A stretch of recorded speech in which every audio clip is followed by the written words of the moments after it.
This is Dan Tortora on the field here with Casey Brown, the head coach of the CBA Brothers team here in Syracuse. Casey, how are you? Great. And looking at that one-word answer, how about coming out of practice, just your thoughts. The team currently 3-0. You've had the opportunity to test yourself, and right away on the road at Whitesboro, and then, of course, playing CBA Albany in the state title game and getting them in week number 2, and then after that, going up against West Genesee. Great start.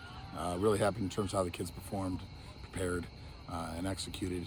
We still have a lot to work on. It's still an early part of the season, but I'm really, really happy where we are right now.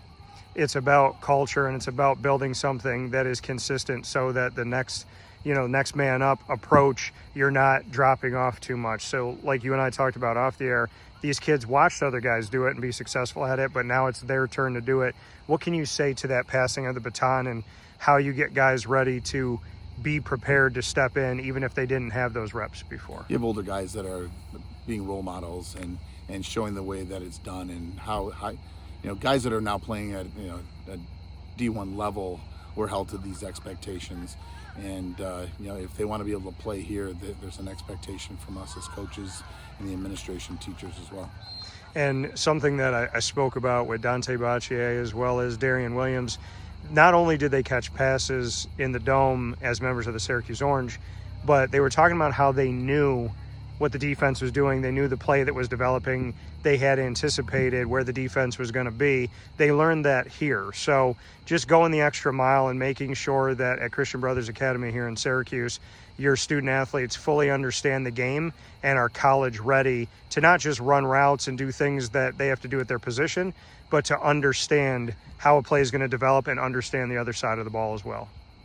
We've made great connections in the college level and the pro level, and we try to emulate some of what they do to a smaller extent, whether it be in the classroom, walkthroughs on the field or in the gym, just time on task and just working through a process with them so they know what needs to be done. They can see it, they can answer the questions, just like in the classroom. They want to prepare for a test, we give them homework.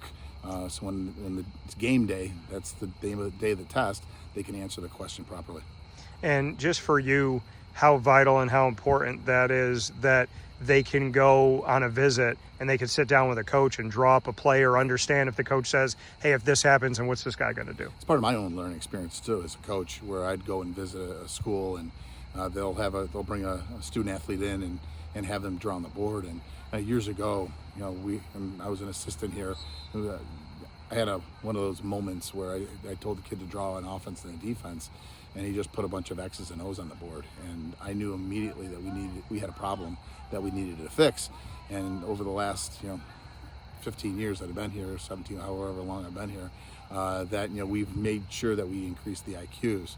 And when they do go on a visit, they can answer those questions because it's part of the recruiting process for that student athlete.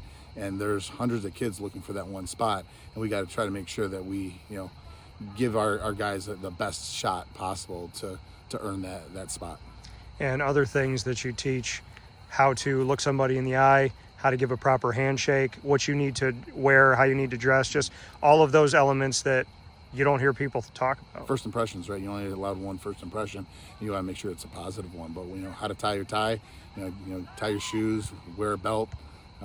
Even we've actually, last year we had the opportunity, one of our players had a flat tire, and we had a bunch of guys when we got out in the parking lot and we taught them how to change a tire. So these are life skills that not just are going to be here in school and on the field, but life skills that are going to last them forever.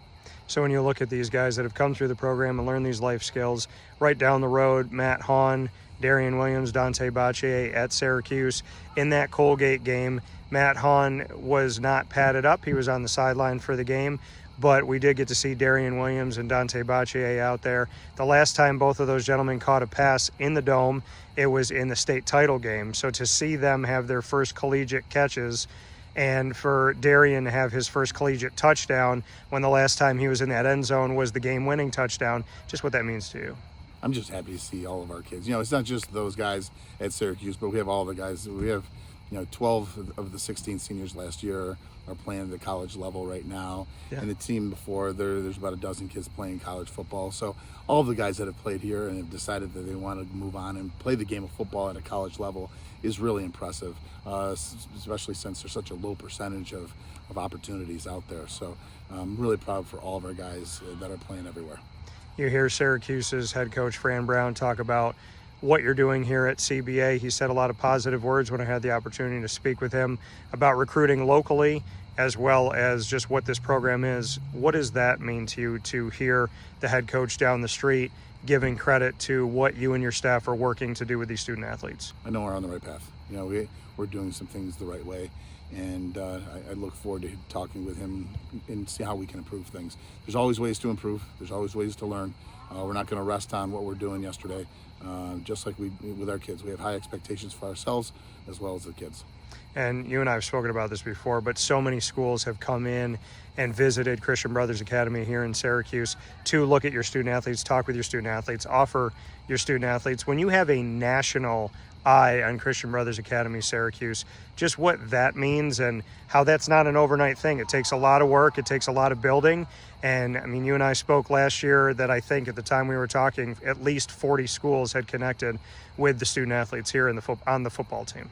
Part of our job is to make sure they're recruitable athletes, student athletes, and it starts with the transcript. Then it just kind of continues on from there. But without a solid transcript, those opportunities go away. So that's what we talk about with these guys, making sure their homework is done, making sure they have the best opportunity in terms of their evaluations and their projects. And without their education, you can't have football. And we make sure that's the number one priority for us.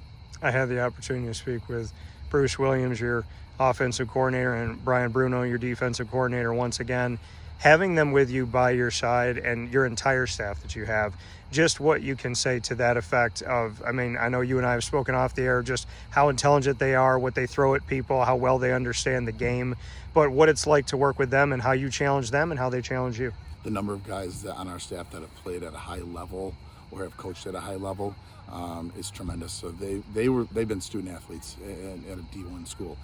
We got a coach that has coached at that level professionally and collegiately, and they've been in those shoes and they know how the process goes, and so they can speak true to what's going on, and they listen. And we prepare ourselves like a college program as well, and it's a great group of guys. Love those guys.